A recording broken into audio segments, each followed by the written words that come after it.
So without further ado, without me babbling up here any longer, I will have Delia come up. Delia is an author of Winning the Toughest Customer, The Essential Guide to Selling to Women. She's also CEO and president of Women Certified, and she will leave you with at least 15 golden nuggets for your business in selling to women. So thank you, Krista. Thank you. Thank you. Good morning. Good morning. I have a question for you. Thank you. A husband and wife come into your dealership. You give her equal eye contact, equal attention, treat her fairly. Have you sold her? All right, I'm getting a little bit ahead of myself. I will answer that, and by the time we're done, hopefully you'll get that and understand what to do with it. But just to tell you a little bit about how I got here, because it's kind of an interesting story. I started at Xerox in the 80s. And really prided myself in being one of their top producers. Then took a couple years off, had a couple kids, and when I decided to go back into business, I went into publishing, into media and marketing. Well, when I was at Xerox, I was selling to small to mid-sized business owners. And again, in the 80s, to afford my copiers, they were really all men. So when I started in publishing, and actually I elevated to group publisher, Working Woman and Working Mother magazines in the 90s. Some of you probably know those publications. But I didn't start off that well. I started selling again, and I'm thinking, hey, top salesperson, no problem. Start going out there, and my close rate was horrible. I was like, oh my God, could I have lost my touch? What happened? All this stuff. Well, I finally had to come to terms with the fact that my customer was totally different. My customer was, for the first time, a woman. Because in media and marketing, you're selling almost 90% of the time to ad buyers and PR people and editors and so on. And guess what? They're all women. So I had to really think hard and long about, well, what is really the difference? Because I come from, the world. I went to an all-girls college, yay, women.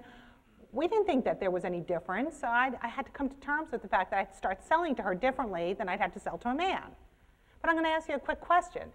How many points of contact do you think it takes to close a man? How many times would he come into your store and be ready to buy? One, maybe two, right? How many points of contact do you think it could take for a woman to buy a bike? Did you say 5? The average is like 40% longer. Well, guess what? It's no different in almost any field where she has to think through the process. She takes 30 to 40% longer buying a car. She takes 60% longer buying a financial product. I mean, she just takes longer. I mean, look, you go into a mall with a woman, okay, dangerous territory. She went in, right? She went in for the white shirt.